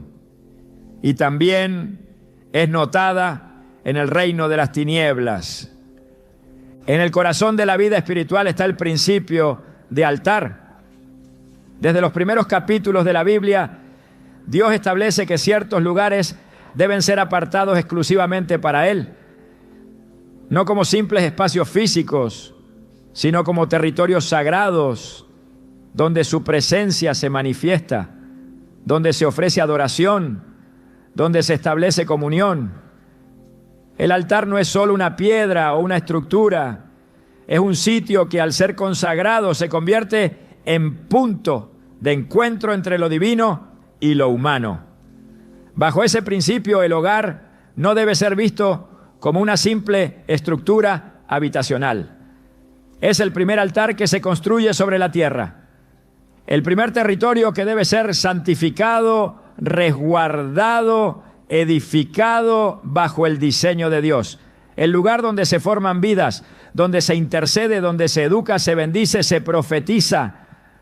Por eso cada rincón del hogar posee un valor espiritual profundo. Y cuando no se trata con reverencia, se debilita su capacidad de atraer y retener la bendición. El acto de dejar zapatos en zonas del hogar que fueron creadas para el reposo, para el encuentro con Dios o para la restauración del alma, no es solamente una falta de orden, sino una violación al principio de altar. Porque no se puede presentar lo profano en un lugar sagrado y esperar que la presencia de Dios permanezca. En Levítico 10, 1-2, Nadab y Abiú, hijos de Aarón, ofrecieron fuego extraño delante del Señor, algo que Él no les había mandado. El resultado fue inmediato. Fuego salió de la presencia de Dios y los consumió. No fue un error inocente, fue una transgresión al altar. Llevar lo que no ha sido santificado, lo que no fue pedido, lo que no corresponde al diseño divino, siempre tiene consecuencias. En este tiempo, el altar ya no está confinado al templo. Tu casa, tu dormitorio, tu sala de oración, tu mesa familiar, todo lo que está bajo tu techo, se convierte en altar cuando decides consagrarlo al Señor. Y como todo altar, exige pureza, separación, honra y vigilancia. Cada vez que se permite que los zapatos cargados con la energía del exterior entren y permanezcan en espacios consagrados, se profana algo que fue apartado. No porque el objeto en sí sea maligno, sino porque su carga contradice la atmósfera espiritual que se desea establecer. Los zapatos no pertenecen al altar, no forman parte de la consagración, representan lo que ha sido pisado, lo que ha sido enfrentado, lo que se ha traído del mundo. Por eso, cuando Dios ordena a Moisés que se quite las sandalias, no lo hace para humillarlo, sino para purificar el terreno. La santidad exige separación. La presencia de Dios no convive con residuos del sistema corrupto, del mundo. El hogar, cuando es tratado como un lugar común, pierde su estatus espiritual, pierde la cobertura que protege a quienes lo habitan. Se convierte en un sitio vulnerable, no porque Dios no desee bendecirlo, sino porque sus habitantes han derribado los muros que resguardaban lo sagrado. En Ezequiel 8, el profeta es llevado por el Espíritu al templo y allí ve abominaciones que los ancianos del pueblo cometen en secreto, figuras, prácticas, objetos ocultos que contaminan el santuario. Y Dios le muestra cómo, por esa razón, su gloria se aparta del templo. No basta con que algo sea de Dios, en teoría. Si no se guarda con pureza, si no se protege el altar, su gloria se retira. Hoy muchos hogares carecen de esa gloria porque han abierto la puerta a lo profano. Han permitido que lo impuro invada espacios que deberían ser exclusivos para el espíritu. Han colocado en sus dormitorios, en sus salas de estar, en sus lugares de descanso, objetos que no han sido purificados. Han normalizado el desorden, la mezcla, la indiferencia, y entre esos objetos los zapatos mal ubicados han pasado inadvertidos, pero su impacto es real. En un altar no todo puede estar, no todo tiene lugar. Hay un diseño, una estructura, una intención divina. Y cuando se ignora, la unción no fluye, la oración no penetra, la paz se desvanece. El altar no es solo un símbolo de devoción, es un punto de acceso espiritual, es una plataforma desde donde se levantan decretos, intercesiones, pactos, consagraciones. Es el lugar donde Dios responde, donde el cielo toca la tierra. Si el altar está contaminado, la respuesta se detiene. En 1 Reyes 18, el profeta Elías se enfrenta a los profetas de Baal.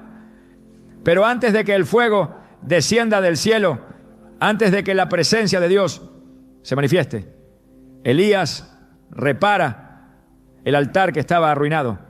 No comienza por clamar, ni por pedir, ni por profetizar. Comienza por restaurar el lugar, por colocar cada piedra en su sitio, por devolver el orden. Porque sin altar limpio no hay fuego. Sin altar restaurado no hay gloria. El mismo principio se aplica al hogar. El fuego de Dios no desciende donde el altar está profanado. Y colocar los zapatos en lugares sagrados es una forma de olvidar el protocolo espiritual que abre los cielos. Muchos creyentes se preguntan por qué oran y no sienten respuesta. ¿Por qué sienten que hay un techo de bronce?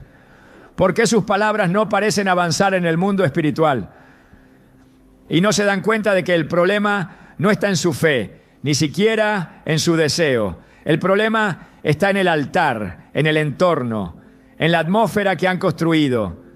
Cuando se permite que lo mundano ocupe lugar en lo sagrado, el altar pierde poder. No porque Dios sea débil, sino porque Él no se manifiesta en medio de la confusión. En Isaías 6, cuando el profeta tiene la visión del trono de Dios, los serafines claman: Santo, santo, santo es el Señor de los ejércitos. Toda la tierra está llena de su gloria, ¿verdad? Pero antes de ser enviado, antes de recibir misión, Isaías debe ser purificado con un carbón encendido del altar. El altar no solo es lugar de encuentro, es lugar de transformación. Y si ese altar está lleno de impurezas, no puede producir cambio. Colocar los zapatos en un lugar equivocado, en una zona de intimidad espiritual, es más que una costumbre desordenada. Es una profanación al altar del hogar. No por el objeto en sí, sino por lo que representa. El polvo del camino, la contaminación del ambiente exterior, los vestigios de atmósferas ajenas a Dios. Todo eso es simbólicamente introducido cuando los zapatos cruzan límites que deberían estar bien definidos. Por eso, el hogar debe ser tratado como un templo, como un santuario, como un lugar que no solo se habita, sino que se resguarda, como un sitio donde todo lo que entra, todo lo que se coloca, todo lo que se permite, debe alinearse con el carácter del Dios que se invoca. En el libro de Números, cuando el pueblo de Israel acampaba, cada tribu tenía una ubicación exacta. El tabernáculo estaba en el centro y todo giraba en torno a la presencia de Dios. El orden no era caprichoso, era parte del diseño divino. El espacio físico tenía implicaciones espirituales.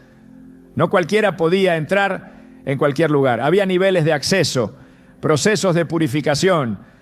Del mismo modo, el hogar necesita ese orden, ese respeto, esa claridad de qué lugar es para qué. El altar debe estar libre de toda carga extraña. Y si los zapatos representan el polvo del mundo, deben quedar fuera del perímetro espiritual. Un hogar sin altar es un hogar vulnerable. Pero un altar contaminado es aún más peligroso, porque aparenta espiritualidad pero carece de poder. En Mateo 21 Jesús entra en el templo y lo encuentra lleno de comercio. Vendedores, cambistas, ruido, agitación. Y con autoridad voltea las mesas y declara: mi casa será llamada casa de oración, mas vosotros la habéis hecho cueva de ladrones.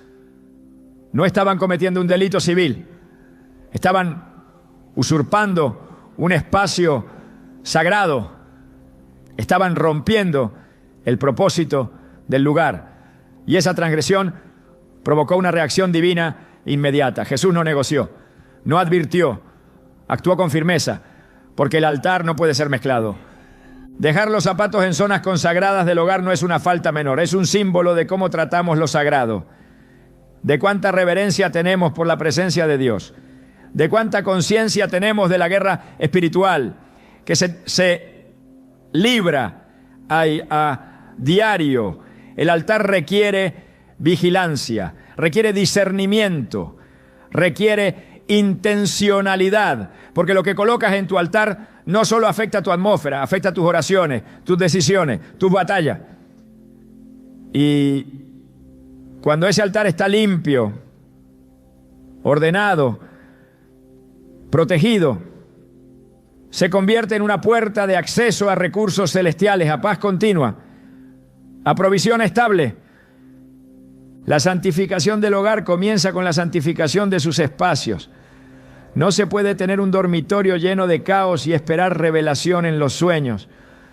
No se puede tener una sala de oración saturada de objetos sin consagración y esperar dirección divina. No se puede pedir bendición mientras se colocan símbolos de confusión en medio de la casa. Dios es Dios de orden, Dios es fuego consumidor, Dios es santo. Y cuando se le honra en cada rincón, Él responde con manifestación, con provisión, con protección, con descanso verdadero. La atmósfera espiritual de un hogar no se impone desde el cielo, se construye desde la tierra, con actos concretos, con decisiones diarias, con gestos que dicen: aquí habita el Señor, aquí no hay mezcla, aquí no entra lo impuro, aquí cada objeto, cada hábito, cada costumbre ha sido examinado a la luz de la palabra, porque este no es solo mi hogar, este es el altar donde se establecerá mi propósito, mi paz, mi legado. Y todo altar, para ser efectivo, debe ser guardado. En muchas ocasiones la pobreza no es simplemente la ausencia de recursos, sino la consecuencia directa de principios espirituales quebrantados. Hay quienes viven bajo el peso de la escasez sin comprender que ciertas prácticas, aunque cotidianas y aparentemente inofensivas, están abriendo puertas a ciclos de pérdida, desgaste y ruina. Cuando los fundamentos de la vida están desconectados del orden divino, incluso los esfuerzos más intensos se vuelven insuficientes. La bendición no se sostiene únicamente con trabajo, se sostiene con alineación espiritual. Y uno de los factores más ignorados es la forma en que se trata el espacio del hogar. Porque donde hay negligencia espiritual, se produce una grieta por donde se escapa la provisión. El acto de dejar zapatos en lugares inadecuados dentro del hogar no es un problema decorativo ni una simple cuestión de higiene. Es un símbolo de desorden espiritual, de indiferencia hacia la santidad del entorno, de descuido en lo que debería estar bajo cobertura divina. Y cuando esa negligencia se repite, cuando se hace hábito, se establece un lenguaje de desaprobación hacia lo sagrado. La Biblia revela que los ambientes donde se deshonra lo santo se convierten en tierra estéril. En Ageo 1:6, el profeta habla en nombre de Dios diciendo: sembráis mucho y recogéis poco, coméis y no os saciáis, bebéis y no quedáis satisfechos, os vestís y no os calentáis, y el que trabaja jornal recibe su jornal en saco roto. Esa imagen del saco roto es la representación exacta de una vida donde todo se escapa, donde nada permanece, donde la provisión parece resistirse a permanecer. En ese mismo capítulo Dios explica el motivo. Su pueblo se había ocupado de sus casas, de sus intereses, de sus rutinas, pero había descuidado el templo, había ignorado lo que era de él. El principio es claro. Cuando lo de Dios es desatendido, lo del hombre se debilita. Cuando se olvida el altar, se debilita el pan. Cuando se contamina el espacio sagrado, se detiene el fluir del cielo. Y aunque hoy no vivamos bajo el mismo sistema de templo físico, el principio espiritual permanece. Tu casa es el nuevo templo, tu dormitorio, tu sala, tu entrada. Cada espacio tiene un valor en el ámbito invisible. Si esos lugares son profanados por negligencia, si se permite que el polvo del mundo se asiente sobre ellos, la bendición comienza a filtrarse lentamente hasta desaparecer. El libro de Deuteronomio está lleno de advertencias relacionadas con la obediencia y la bendición. En el capítulo 28, Dios promete abundancia, provisión, victoria, protección y honra a quienes obedecen su voz y guardan sus mandamientos. Pero a partir del versículo 15, la misma Escritura describe con crudeza las consecuencias de la desobediencia. Maldición en la ciudad y en el campo, en el trabajo, en el hogar, en la provisión, en los hijos, en los sueños. No se trata de castigos aleatorios, sino de efectos naturales cuando se rompen los principios que rigen la vida espiritual. Y entre esos principios está el respeto por los espacios consagrados, el orden del entorno, la limpieza espiritual de lo que nos rodea, colocar los zapatos en zonas sensibles como el dormitorio, la entrada principal sin orden o áreas de oración es una forma de ignorar ese respeto. No es una superstición, es una revelación, porque el mundo espiritual no reacciona a la lógica humana, sino a los códigos del reino. Y en ese reino, cada espacio tiene un propósito. Cuando se ignora ese propósito, se pierde la cobertura. En Eclesiastés 18 se afirma: el que aportilla el vallado, le morderá la serpiente. Ese vallado no es visible, pero es real. Es una línea de protección que Dios coloca alrededor de quienes caminan en obediencia. Pero si se rompe, si se debilita por descuido, la serpiente entra. La pobreza, la ruina, el desgaste no siempre son fruto de enemigos externos. A veces son el resultado de grietas internas que nunca fueron cerradas. El diseño de Dios siempre ha sido abundancia con propósito. En Deuteronomio 8:18 se recuerda que es Él quien da el poder para hacer las riquezas, pero no para acapararlas, sino para confirmar su pacto. La provisión tiene un propósito espiritual, es un reflejo de un pacto vivo. Pero ese pacto requiere fidelidad, no solo en lo grande, sino en lo pequeño. Y es ahí donde muchos fracasan, porque mientras levantan oraciones por provisión, ignoran que están violentando principios de orden, de reverencia, de separación entre lo santo y lo común.